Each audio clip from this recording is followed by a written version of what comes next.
बार बार हवा खारिज होने की बीमारी हो वो नमाज कैसे पढ़ेगा। ये ऐसा मसला है कि लोग बहुत खून पीते हैं बार बार पूछ पूछ के, तो ये बहुत अच्छी तरह से समझें और ये अच्छा एक क्लिप रिकॉर्ड हो जाएगा ताकि हम आइंदा कोई भी ये मसला पूछते हैं तो इसी क्लिप का हवाला दूंगा मैं। मसला खूब अच्छी तरह समझें। इस बारे में हमारे पास हमना बिनते जहाश रज़ी अल्लाह ताला अन्हा और ज़ैनब बिनते जहाश रज़ी अल्लाह ताला अन्हा की अहादीस मौजूद हैं कि उनको लेकुरिया की बीमारी थी, बार बार उनको ब्लीडिंग होती थी। आप सल्लल्लाहु अलैहि वसल्लम ने उनको हुक्म दिया कि वो हर नमाज के लिए वज़ू करेंगी और उसी वज़ू से वो जितनी चाहे नमाज़ें पढ़ें। तो इससे उलमा ने इस्तेदलाल किया है कि किसी का वज़ू ठहरता ही अगर नहीं है कि वो यानी जब भी नमाज पढ़ता है तो नमाज के दौरान वज़ू टूट जाता है या नमाज से पहले ही टूट जाता है, तो वो यानी हवा खारिज होती हो या पेशाब का क़तरा निकलता हो तो बार बार वज़ू टूट रहा है, तो ऐसा शख्स फिर माजूरों की फहरिस्त में दाखिल है। माजूर का हुक्म यह है कि वो एक वज़ू से उस वक्त के अंदर जितनी चाहे नमाज़ें पढ़ ले, फ़र्ज़ नमाज भी, सुन्नत भी, नवाफिल भी। जब वक्त ख़त्म होगा तो उसका वज़ू टूट जाएगा। दोबारा फिर जब नमाज का वक्त दाखिल होगा तो वो नए सिरे से नया वज़ू करें। तो जो बीमारी उनको लाहिक हुई है उस बीमारी की वजह से वज़ू नहीं टूटेगा। जैसे किसी को पेशाब के क़तरों का मरज़ है तो ऐसा माजूर का फिर पेशाब का क़तरा निकल गया तो वज़ू नहीं टूटेगा।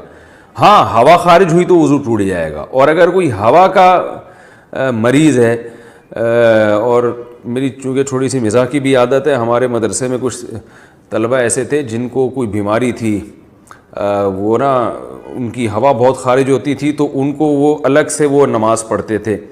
तो हमने मजाक में उनका नाम रखा हुआ था कि ये पाक फ़ज़ाइया इन्होंने ज्वाइन कर ली है, ठीक है ना। तो जो भी इस किस्म के माजूर थे ना, हम उनको यही एक वो ताना दिया कर, ताना तो नहीं, एक मिज़ाह करते थे कि आप जमात से नमाज़ नहीं पढ़ रहे, आप अलग नमाज़ पढ़ रहे हो तो खैरियत। तो कहता था यार मैं भी पाक फ़ज़ाइया में आ गया हूँ। तो ये मिज़ाह होता था उनके साथ, इसको मिज़ाह ही समझें, कुछ और ना समझें। तो हवा बार बार खारिज होती है। एक तो पाक फ़ज़ाइया वो है जो वाकई पाक फ़ज़ाइया है, जो एयरफोर्स है हमारी, वो तो हमारे लिए काबिल फ़ख्र है। ये फ़ज़ाइया से मुराद वो वाली फ़ज़ा नहीं है, ये कोई और वाली फ़ज़ा मुराद है इससे। तो बार बार किसी की हवा अगर खारिज हो रही है, बार बार पेशाब का क़तरा खारिज हो रहा है और नमाज के दौरान भी क़तरा खारिज हो जाता है, तो फिर उसके लिए हुक्म यही है कि वो उसी वज़ू से जितनी चाहे नमाज़ें पढ़े। जब नमाज का वक्त ख़त्म होगा, नया वक्त दाखिल होगा तो नए वज़ू से फिर वो नई नमाज़ें, वो जितनी नमाज़ें चाहे पढ़ेंगे। यानी एक वज़ू से वो अगले वक्त की नमाज़ें नहीं पढ़ सकता बस, लेकिन किसी और वजह से वज़ू टूटा तो टूट जाएगा। अब ये कि माजूरों की फहरिस्त में दाखिल कब होगा ये समझें। किसी भी शख्स पर कोई एक नमाज का पूरा वक्त ऐसा आ जाए कि जिस पूरे वक्त में कोशिश के बावजूद वो बावजू होके नमाज ना पढ़ सके, तो जब ये इस कंडीशन में वो आएगा तो वो माजूरों की फहरिस्त में दाखिल हो जाएगा। मिसाल के तौर पर मगरिब और इशा का वक्त बहुत थोड़ा होता है, उस मगरिब और इशा के तो दरमियान का वक्त है। फ़र्ज़ करें वो 1.5 घंटे का वक्त था मगरिब और इशा के दरमियान। अब इस शख्स ने वज़ू किया इत्मीनान से, वज़ू के बाद इसने खड़े होकर नीयत बांधी मगरिब की नमाज की, लेकिन इस सलाम फेरने से पहले इसे पेशाब का क़तरा खारिज हो गया, तो ये दोबारा जाएगा, वज़ू करेगा, ठीक है ना। फिर दोबारा जब नमाज की नीयत बांधता है तो इसे पता है कि मैं सलाम फेरने से पहले फिर क़तरा खारिज हो जाएगा, या पता तो नहीं है लेकिन अमलन ऐसा हो गया। तो पूरा टाइम इसको टाइम नहीं मिल रहा कि वज़ू करके नमाज पढ़ सके। तो जब भी एक दफ़ा ऐसा होगा तो एक दफ़ा ऐसे होने के बाद शरीयत इस पर माजूर होने का हुक्म लगा देगी। ये माजूर का मतलब भाई ये वज़ू करके नमाज पढ़ ही नहीं सकता। तो जब एक दफ़ा माजूरों की फहरिस्त में दाखिल हो गया तो अब हर नमाज में ये ज़रूरी नहीं है कि पूरा टाइम इसे ये क़तरा आता रहे, क्योंकि ये तो बड़ा हरज हो जाएगा ना, पूरा टाइम कौन चेक करता रहेगा। तो एक दफ़ा जब माजूरों की फहरिस्त में दाखिल हो गया तो अब वो हमेशा के लिए माजूरों ही की फहरिस्त में रहेगा। अब इस माजूरों की फहरिस्त से निकलेगा उस वक्त जब पूरा टाइम नमाज का गुजर जाए और एक दफ़ा भी क़तरा खारिज ना हो। यानी आप यूँ समझ लें कि मगरिब से इशा के दौरान इसने तजर्बा करके देखा कि भाई मैं पूरा टाइम गुजरता है नमाज नहीं पढ़ पाता मैं, और वो ख़तरा खारिज हो जाता है, तो ये नोट कर ले कि भाई मैं माजूरों की फहरिस्त में दाखिल हो गया। अब इशा की नमाज का जब वक्त दाखिल होगा तो ये एक दफ़ा वज़ू करे। अब फजर तक इसका वज़ू बाकी रहेगा, किसी और वजह से टूट गया तो अलग बात है, सोने से टूट गया या हवा खारिज हो गई तो अलग बात है, लेकिन इसको जो माजूरी है ना कतरा निकलने की, उस कतरा निकलने से इसका वज़ू नहीं टूटेगा। तो अब ये नहीं कि अब ये इशा से लेके फजर तक चेक करता रहे कि हर थोड़ी देर में निकल रहा है कतरा, ना ना ना, एक दफ़ा तो चेक करना पड़ेगा इसको कि पूरी नमाज के टाइम में कतरा निकलता रहता है। लेकिन जब एक दफ़ा ये इस फहरिस्त में दाखिल हो गया तो अब पूरी नमाज के टाइम में एक दफ़ा भी इसको पेशाब का कतरा आ गया तो ये माजूर ही रहेगा। यानी माजूर की फहरिस्त में दाखिल होना तो मुश्किल है, दाखिल रहना मुश्किल नहीं है। ये खूब अच्छी तरह समझें, जब दाखिल हो गया तो अब दाखिल ही रहेगा। अब ये सेहतमंद लोगों के हुक्म में उस वक्त आएगा जब पूरी नमाज का टाइम गुजर जाए और एक दफ़ा भी इसे कतरा खारिज ना हो, तो हम कहेंगे अब ये ठीक हो गया है, क्योंकि पूरी नमाज के टाइम में एक दफ़ा भी कतरा खारिज नहीं हुआ। तो जब ठीक हो जाएगा फिर ये आम लोगों के हुक्म में आ जाएगा कि जैसे आम लोग प्रॉपर तरीके से वज़ू करते हैं और कतरा खारिज होने से उनका वज़ू टूटता है, तो इसका भी वज़ू टूट जाएगा। उम्मीद है इंशाअल्लाह समझ में आ गया होगा ये मसला। तो कहते हैं मुफ्ती साहब, अगर किसी से ज़िना हो जाए और बाद में उसी लड़की से निकाह कर लें तो जायज़ है? या जी जायज़ है, लेकिन ज़िना बहुत बड़ा जुर्म है, बहुत फैल रहा है माशरे में, बहुत फैल रहा है। और ये देखो, ज़िना मर्दों से नहीं फैलता, औरतों से फैलता है, खूब समझ लें। ज़िना मर्दों से नहीं फैलता, ज़िना किससे फैलता है? औरत। मर्दों की हमेशा से नेचर रही है औरत की तरफ माइल होना, बहुत कम होते हैं जो अपने आप को बचाते हैं। लेकिन औरत की तबीयत में अल्लाह ने हया और पर्दा रखा है, वो मर्द को अपने करीब नहीं आने देती, उसकी तबीयत में वो शहवत नहीं है। लेकिन जब औरत में हया ख़त्म हो जाए ना, बेपर्दा हो गई, मर्दों से गपशप लगाना, उसको जो जिसके कहते हैं ना बहुत बोल्ड हो गई हैं, वो उनमें एक झिझक ही ख़त्म हो गई। जो एक मर्द से औरत में हिजाब अल्लाह ने रखा है कि वो मर्द से बात करते हुए हिचकिचाती है, जब ये हिचकिचाहट ख़त्म हो गई तो अब जब औरत तक पहुंचना आसान हो जाए ना, तो औरत खुद उसको रुकावट ना डाले तो फिर बचना, फिर चंद फीसद लोग ही बच पाते हैं। इसकी मैं आपको मिसाल देता हूँ। कुरान ने ये तो बयान किया है बड़े एहतमाम से कि यूसुफ अलैहिस्सलाम को औरत ने दावत दी, मगर यूसुफ अलैहिस्सलाम उसके करीब नहीं गए। ये बहुत बड़ा कमाल था ना पैगंबर का। और भी इस तरह के वाक़यात मिलते हैं। हदीस में आता है कोई खूबसूरत मालदार मनसब वाली औरत किसी को जिना की दावत दे और वो अल्लाह के खौफ से ना करीब जाए, तो ऐसा शख्स अल्लाह के अर्श के साए में होगा क़यामत के दिन। तो लेकिन इसकी मिसालें कि मर्द दावत दे रहा हो और औरत भाग जाए, ये कोई बड़ा कमाल नहीं समझा जाता। कमाल जब समझा जाता है जब खूबसूरत औरत किसी मर्द को दावत दे और मर्द उस दावत को अल्लाह के खौफ की वजह से रिजेक्ट कर दे। क्योंकि मर्द की तबीयत माइल होगी, चाहे वो मैरिड हो चाहे अनमैरिड हो, वो माइल होगा उसकी तरफ। लेकिन ऐसा इसके बरक्स नहीं होता कि मर्द औरत को दावत दे रहा हो, औरत भाग जाए तो उसको कोई प्रोटोकॉल दिया जा रहा हो, यार क्या नेक औरत है, एक मर्द आया था इसको दावत दे रहा था और ये भाग गई। वजह क्या है कि उसने वही काम किया जो उसकी नेचर है, वो इतनी जल्दी मर्द की तरफ माइल बोले ना। कुरान में कोई ऐसा वाकया नहीं है कि एक मर्द ने औरत को दावत दी और वो औरत बच निकली तो कुरान ने उसको बड़ा प्रोटोकॉल दिया। भाई ये तो नॉर्मल है, ये तो होता है। इतना आसान होता है कि मर्द औरत की तरफ माइल हुआ और औरत भी माइल हो जाए, फिर तो जिना इतना फैल जाए। क्योंकि मर्दों को तो हर दूसरे बाजारों में जाते हर औरत अच्छी लग रही होती है ना, हर दूसरी औरत, तो क्या वो क्यों उससे राब्ता नहीं करते? उनको पता है कि वो लिफ्ट नहीं कराएगी, वो नहीं कराएगी लिफ्ट में, उसको घेरना आसान काम नहीं है। लेकिन मर्द के लिए औरत को पटाना बहुत आसान है। कोई भी खूबसूरत औरत किसी भी मर्द को दावत देगी ना, 100 को दावत देगी, एक शायद बच जाए, 99 उसकी तरफ रिस्पॉन्स करेंगे वो। लेकिन एक मर्द अगर 100 औरतों को दावत दे तो शायद एक रिप्लाई करे, 99 भाग जाए। समझते हो? लेकिन जिस मुआशरे में ये उल्टा हो जाए ना, बस वो मुआशरा तबाह और बर्बाद। क्योंकि औरत जो मर्द को अपने करीब नहीं आने देती, वो हया और शर्म की बेस पे नहीं आने देती। ये औरत की नेचर है, वो मर्द पर की तरफ बहुत जल्दी माइल नहीं होती। मर्द में इतनी अट्रैक्शन अल्लाह ने नहीं रखी है, समझ रहे? औरत में अट्रैक्शन है, देखते ही आदमी फरेफ्ता हो जाता है ना। तो लोग तो देख नहीं रहे होते, आंटी गुजरी यार नजर कैसे झुकाएं, यार क्या बात कर रहे हो मुफ्ती साहब, कौन से जमाने की बात कर रहे हो, लोग कहते हैं ना। लेकिन आंटी के लिए नजर झुकाना बहुत, वो उठाती नहीं है नजरें आमतौर पे, वो कहती क्या है इसमें। तो अल्लाह ने मर्द को जो जमाल दिया है ना, उसको रोब के पर्दे डाल दिए, मर्दाना वजाहत डाल दी है, जिसकी वजह से उसमें फौरी अट्रैक्शन नहीं होती। औरत जब माइल होती है जब उसको देख देख के बातें कर करके लट्टू हो जाए उसके ऊपर, फिर वो पागल हो जाएगी। नॉर्मली वो पागल नहीं होती, समझते हो। लेकिन जब हया खत्म कर दिया आपने, मर्दों से मेल जोल की उसको इजाजत दे दी आपने, तो फिर उसको किसी मर्द को समझने में बहुत टाइम मिल जाता है, उसको पढ़ने में, उसको ना उसकी सलाहियतें उसके सामने आने के लिए उसके पास टाइम बहुत। तो वो रह के फिर वो एनालाइज करती है और वो फैसला करती है भाई ये आदमी मखनचू है, ये इस काबिल है कि इससे दोस्ती लगाई जाए, ये है ये बहुत। अब आहिस्ता आहिस्ता उसमें हया क्या हो जाती है, खत्म। जब हया खत्म हो गई ना तो फिर वो उसको अब फिर आप जो मेरे पास वाकयात है ना, मैं नहीं सुनाता मिंबर से, और सही करता हूं कि नहीं सुनाता, लेकिन मैं अगर सुनाना शुरू कर दूं आप पागल हो जाओ, आपके सर के बाल खत्म हो जाएं। आप बहुत शौक है आज मर्द को कि मेरी बीवी जॉब करे। मैं ये वाकयात इसलिए नहीं सुनाता कि जिनकी बीवियां जॉब कर रही हैं खामखा में वो बदगुमान ना हो जाए उनसे कि यार कहीं ऐसा तो नहीं हमारी बेगम भी ऐसी हो। तो जाहिर है सबकी बेगमें ऐसी नहीं होती, लेकिन जो हो रहा है ना मुआशरे में, आपको शौक है लड़की जॉब करे तो करो शादी ऐसी लड़की से। उसके बाद इस बात का इम्कान है कि आप खून के आंसू रोगे। आप अगर आप में गैरत है, या तो आप गैरत खत्म कर दो, यार जॉब कर रही है जाए किसी लड़के से बात कर रही है नहीं कर रही, मैं भी कर रहा हूं तो क्या हो गया, हमारे ये कोई दकियानूस हमारा दिमाग ही नहीं है ना। ये घटिया सोच के वो लड़की ने उससे बात, मेरी बेगम ने उससे बात कर ली तो मैंने उस बास घरों में ऐसा होता है, लिबरल होते हैं, वो कहते हैं ये कोई बड़े इशू नहीं है, ये असल तो है तरक्की करनी चाहिए हमें। असल क्या है, मैं आपको छोटा सा वाकया सुना दूं नाम लिए बगैर और इशारा दिए बगैर कि क्या कुछ हो रहा है, बता दूं, थोड़ा सा तो बताऊं ना। देखो बुराई को फैलाना भी बुराई फैलती है, लेकिन कुछ तो टच दूं ना, पता चले हो क्या रहा है। ना हमारे हुक्मरानों को इससे कोई गरज है, ना हमारी सियासी दीनी तंजीमों को इन टॉपिक पर इशू कोई वो आवाज उठाती है कि असेंबली से कानून साजी हो कोई। मैं समझता हूं कि शायद मुझे गलत नजर आ रहा हूं, लेकिन जो मैं देख रहा हूं कि बस सियासत है, जहां वोट मिलेगा वो बात कौम के सामने की जाएगी, बस समझ रहे हो।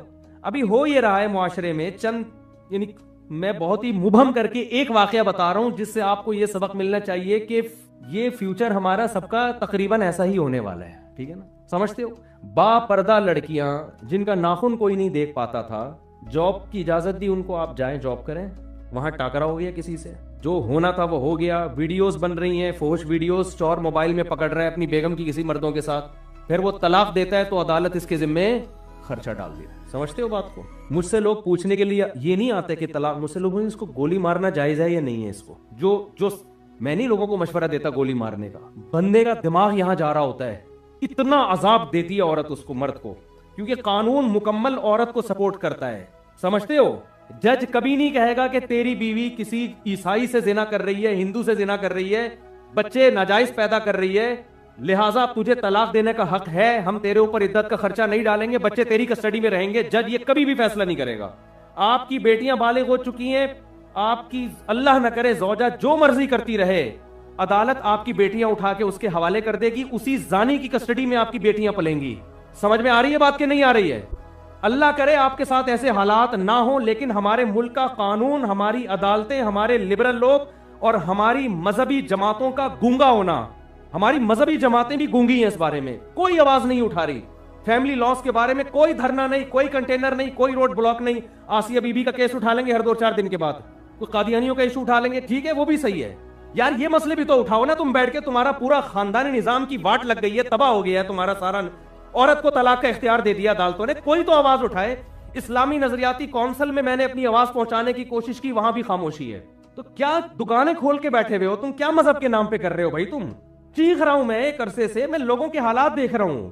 आपकी बीवी अदालत जाती है, चाहे वो जिना कर रही है, लड़कों से बदकारी कर रही है, वो अदालत से आप तलाक दोगे ना, अदालत उसको ये नहीं कहेगी कि इद्दत शौहर के घर गुजारनी है। हालांकि औरत का नान नफका, शौहर का पर नान नफका बीवी का उस वक्त होता है जब बीवी शौहर के घर इद्दत गुजारे। शौहर के घर इद्दत नहीं गुजारेगी, उस पे नान नफका शौहर पे है ही नहीं। लेकिन अदालत नान नफका खर्चा, सारी जिंदगी का बेटियों का खर्चा जब तक शादी नहीं हो जाती, और जब तक लड़के बालिग नहीं हो जाते, 18 साल में बुलूगत की उम्र रखी हुई है, उस वक्त शौहर के जिम्मे, और बच्चे बेटियां बेटे रहेंगे कहां, उस मां के पास जो तवाइफ बन चुकी है। और आपको पता है आपकी बेटियों का फ्यूचर भी ये होने वाला है। नहीं आ रही समझ में तो रहने दो। और वो क्या करेगी आपकी बीवी, वो हराम कारियां कर रही है, हराम बच्चे पैदा कर रही है, इससे ये कोई लॉ है ही नहीं जो उसको पकड़े इस पे ना। अगर है भी तो मेरा ख्याल इतना पेचीदा है कि वो जिंदगी बर्बाद हो जाएगी आपकी। आप उस हराम खोर को नान नफका भी दोगे, उसको मेहर भी दोगे, उसी हराम खोर की गोद में, उस जानिया की गोद में आपकी बेटियां पलेंगी। वो बेटियां भी जिना कर रही होंगी, आप उनका कुछ भी बोलो नहीं बिगाड़ सकते। और वो हरामखोर निकाह फिर वो कहीं और शादी करेगी, समझते हो, 2-4 बच्चे वहां से निकलवा के वहां से खुला लेके उसका भी खर्चा बनवाएगी, फिर फौरन तीसरी शादी करेगी। वो अदालती खुला औरतों के कारोबार का एक बेहतरीन धंधा बन चुका है। और इस पे हमारी मजहबी जमातों का गूंगा होना, और जो ये चुप बैठी हुई हमारी मजहबी जमातें और इस्लामी नजरियाती कौंसल खामोश बैठी हुई है, इनको मैं कहता हूं खुदा के गजब से डरो, अल्लाह तुम्हें क़यामत के दिन पूछेगा। पता नहीं इनके मसाइल हैं क्या, मेरी समझ से बालातर है। कौन सा कुरान है जिसमें लिखा हुआ है कि औरत के पास डिवोर्स का हक है, तलाक का हक है? कहां लिखा हुआ है ये? हमारे आईली कवानीन 99.9% कुरान के अगेंस्ट हैं, लेकिन इन पर आवाज बोलो नहीं उठाई जा रही, ना मिंबरों से उठाई जा रही है। पता ही नहीं हो क्या रहा है। छोटे छोटे इशू हमारे उठाए जाते हैं, छोटे छोटे मामला जो है ना, वो भी अपने, अक्सर तो अपनी सियासत होती है, वो कादियानी है, वो यहूदी है, वो फलाना है, वो ढिमकाना है, वो यूं है, वो फला, वो ये चले जा रहे हैं। ये काम हमारी असेंबलियों के लिबरल लोगों का नहीं है, इनके तो अपने खानदान तबाह हो गए हैं। अरे क्या हो गया, ये कानून हमारी असेंबलियां पास नहीं करेंगी, उनको इनसे, उनमें अक्सर लोग को कोई गरज नहीं है, उनकी बेटियां, मैं सबकी बात नहीं कर रहा, अच्छे लोग भी हैं, इनमें से बहुत सौ को इससे कोई गरज नहीं होता कि हमारी बेटी के कितने बॉयफ्रेंड ने किया, इनको इससे कोई गरज नहीं है, इनसे आप उम्मीदें ना लगाएं।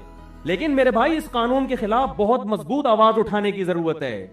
ऐसे केसेस मेरे पास आ रहे हैं। अब देखो, जिस आदमी ने मुझे वाकया सुनाया ना कि उसकी वाइफ जिना भी कर रही है, और आप जिना पे सबूत देखो, वीडियो बना रही है, समझ रहे हैं?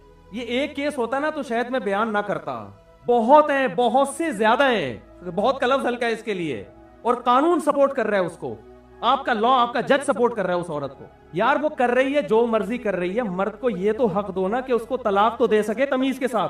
आप तलाक के बाद ऐसी फाहिशा औरत का खर्चा मर्द के जिम्मे क्यों डाल रहे हो? आप बच्चे मर्द की कस्टडी में क्यों नहीं देते? आप, हो सकता है मुझे कोई वकील लॉ दिखा दे, लॉ लिखा हुआ है, लिखने का है, वो बकरी को खिला दें, जज उस पर अमल नहीं करते। वो मर्द कस्टडी के लिए लेते लेते, केस करते करते उसकी उम्र खत्म हो जाएगी, बच्चे बालिग हो जाएंगे, हाथ में उसके कख भी नहीं आएगा।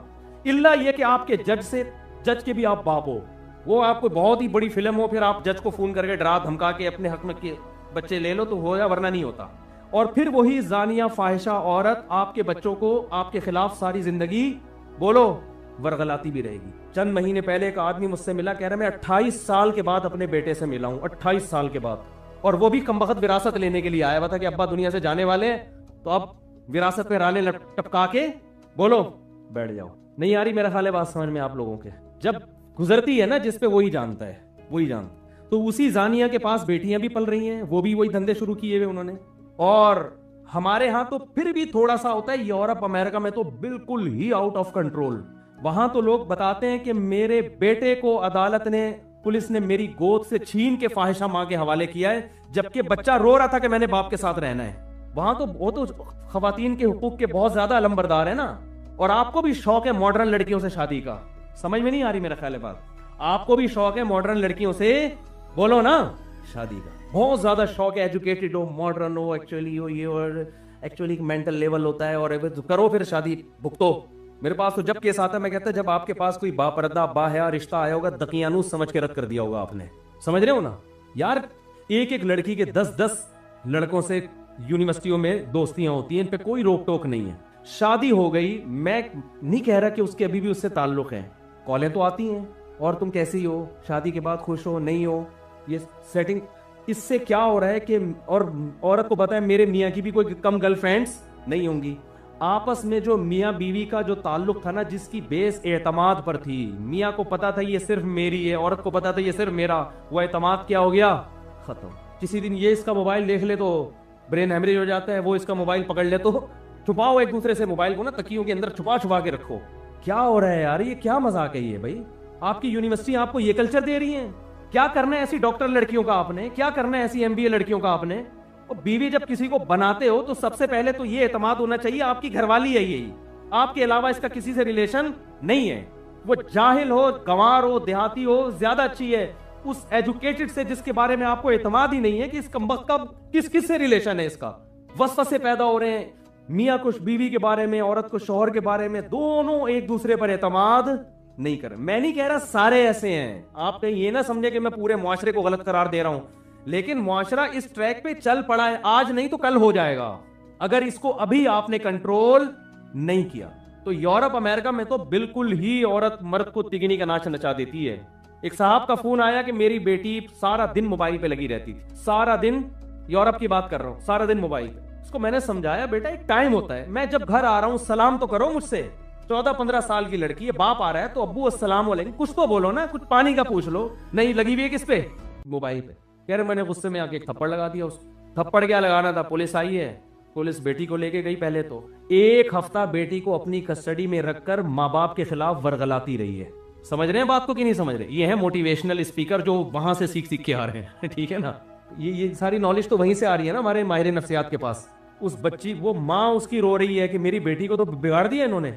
बड़ी मुश्किल से जाके बहरहाल वो बेटी मुझे दोबारा थप्पड़ लगा तो वो हमेशा के लिए गई। वो गोरे के हवाले कर देते हैं कि गोरा पालेगा इसको। तो मुझे रो रहे थे, मैंने कहा लो मजे बाहर रहने के मजे। बहुत अच्छा कंट्री है ना, बड़ा एनवायरनमेंट, बीमारियां नहीं है, ये वो टोपी ड्रामे मैं मानता हूं सारे ऐसे नहीं है। वो हो सकता है यूरोप से किसी को गुस्सा आ जाए, मुफ्ती साहब आपने, हमारे घर में तो ऐसा नहीं है, हम तो थप्पड़ भी मारते हैं, हमें तो जरूरत ही नहीं, एक्चुअली इतनी अच्छी ट्रेनिंग हो रही है कि हम तो थप्पड़ भी मारते हैं। मैं कहता हूँ बच्चे को बिला वजह भी अगर थप्पड़ मार दो ना, बिला वजह मारना ठीक है नहीं, लेकिन एक साल में 1 आध दफा, हमारे बड़े भाई ने कूट दिया था हमको साल में 1 दफा। मैंने कई दफा ये वाक्य बयान किया। मेरे बड़े भाई ने 1 दफा मुझे कूट दिया पकड़ के, पता नहीं वो गुस्सा आया हुआ था किस बात पे। मैंने अपने मदरसे में जाके शिकायत लगाई, बड़े बड़े भाई ने मारा, और मारा भी पाइप से। और मैं उस वक्त पगड़ी पहन के बैठा हुआ था, दौरे हदीस कर चुका था मैं, मेरी उम्र होगी 25 साल उस वक्त, मौलाना बन चुका था। बड़े भाई मुझसे 12 साल बड़े हैं। किसी बात पे वो कुर्बानी हुई थी, गोश्त वोश्त बहुत पड़ा हुआ था मुझे वाकया भी याद आ। तो गोश्त ना सहन में ऐसे बिखरा हुआ था, उन्होंने कहा ये सारा साफ करवाओ। मैंने कहा मैं नहीं करवा रहा, मैं थक गया हूँ। उनको कोई गुस्सा आया तो उन्होंने उठा के लगा दिया। फिर हमने भी आगे से बोला तो पाइप लेके धाड़ धाड़ धाड़ कूट दिया पकड़ के। अब हमने तो हाथ नहीं उठाया ना, हमने कभी सीखा कि बड़े भाई पे हाथ उठाया जाता है। उस वक्त तो बर्दाश्त कर लिया, पिट गए। जाके मदरसे में शिकायत लगाई अपने बड़ों को कि भाई बुलाएं उनको, पूछें क्यों मारा है। तो हमारे बड़े ने कहा कि बार बार मारते हैं। मैंने कहा नहीं, साल में। उन्होंने कहा यार बड़े को इतना हक है कि साल में 1 दफा बिला वजह मार दे, ये बताने के लिए कि बड़ा मैं हूं, वरना बड़ा भाई किस बात का भाई। वो वजह, किसी वजह से तो पुलिस भी मारती है, किसी वजह से तो दोस्त भी दोस्त पे हाथ उठा लेता है। बड़े का मतलब ये यार 1 दफा मीटर घूमने की उसको इजाजत, क्योंकि उसके एहसानात ज्यादा हैं। आप रोड पे पड़े हुए एक्सीडेंट हो, लोग भाई को फोन करते हैं, यार तुम्हारा लावारिस पड़ा हुआ है, लावारिसों की तरह इसको उठा के ले जाओ, काम भी वही आएगा वक्त पे। तो लेकिन आप देखो बाप को, वो सारा दिन मोबाइल पे लगी हुई है, बाप उसको एक थप्पड़, बाप उसको मोटिवेट करेगा, बेटा देखो एक्चुअली मोबाइल का इस्तेमाल से आंखें खराब होने का खतरा, इसकी रेज, वो कहते हैं, डॉक्टर कहते हैं इस तरह से उसको ना बच्चे को क्या करो, समझाओ, मोहब्बत से जो काम होता है वो थप्पड़ से, अब बहुत नरम लहजे में उसको समझाओ। वो घंटा वसाला वो बच्चों की समझ में कहाँ आता है। हमारा बच्चा, मैंने 1 दफा हाथ उठाया बच्चे पे, उसको हम रोजाना मोटिवेट ही कर रहे थे, बेटा देखो एक्चुअली स्कूल नहीं जाओगे तो कैसे पढ़ोगे, बड़े आदमी कैसे बनोगे, घंटा समझाया। वो हर सुबह ऐसे लगेगा जैसे कब्र से किसी मुर्दे को उखाड़ा जा रहा है ना। चित्रौल बनते हैं भाई सही है ना, हमने लगा दिया चित्रौल, उसके बाद जा रहे हैं अल्हम्दुलिल्लाह, उसके लिए भी मुफीद, हमारे लिए भी मुफीद। हमारे अब्बा ने भी अल्लाह का शुक्र है हमें मारा है, और अच्छा हुआ हमारा, नहीं मारा होता हम यहाँ ना बैठे होते। हमारी आदत थी शाम को ना हम खेलने कूदने के लिए निकल जाते थे, टायर नहीं होता वो टायर, अब तो बच्चे पबजी में बैठे रहते हैं, हम तो सारे खेल खेले हमने। हम क्या करते थे, वो साइकिल का टायर होता है ना, उस पे लोहे का एक हुक बना के उस टायर को ना ऐसे यूं यूं करके महल्ले गली में घुमा रहे हैं। बड़ा मजा आया भाई, उतना मजा आया, घुमाते घुमाते घुमाते घुमाते रात देर हो गई। अब्बा परेशान ही, बंदा मार्केट से शार्ट है यार।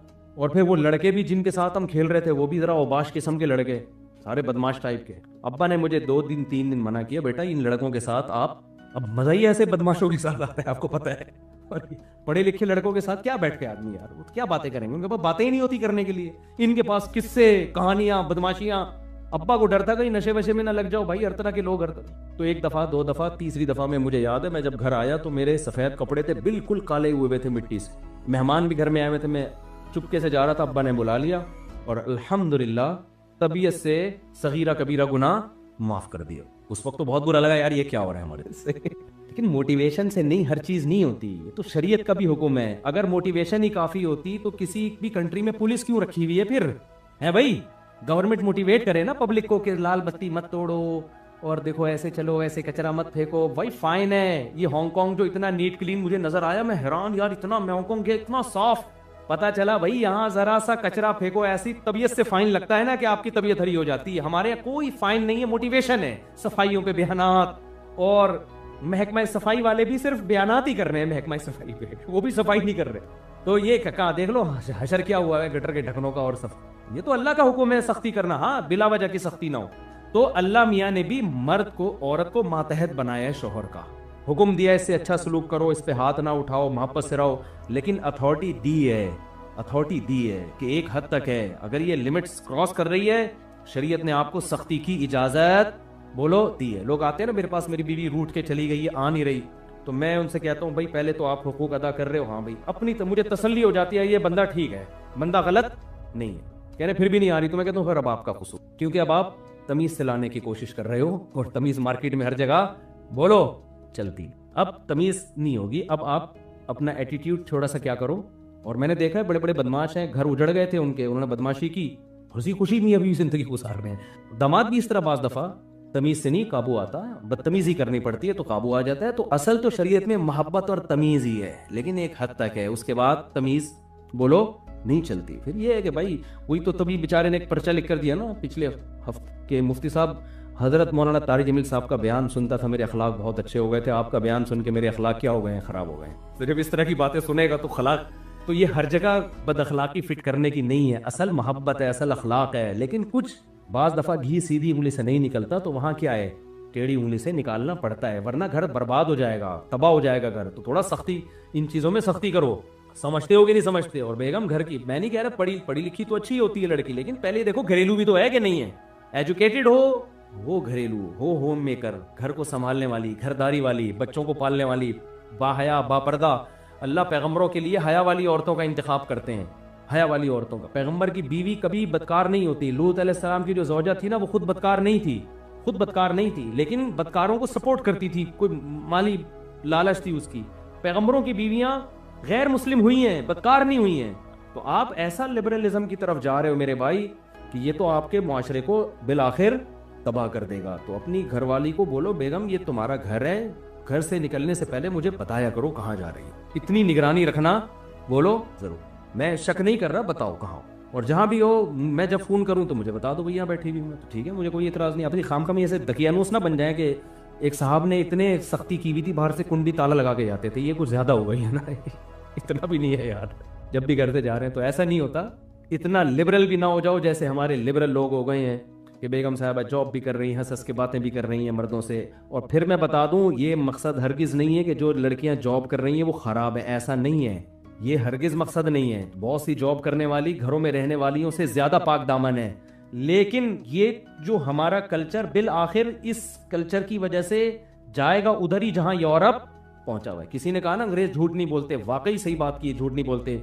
लेकिन अपनी गर्लफ्रेंड और बीवी से जितना अंग्रेज झूठ बोलता है, इतना हम और आप अपनी बीवियों से झूठ बोलो नहीं बोलते। वो सारा झूठ उनका वहां निकलता है, समझते हो ना, वहां वो झूठ निकलता है उनका।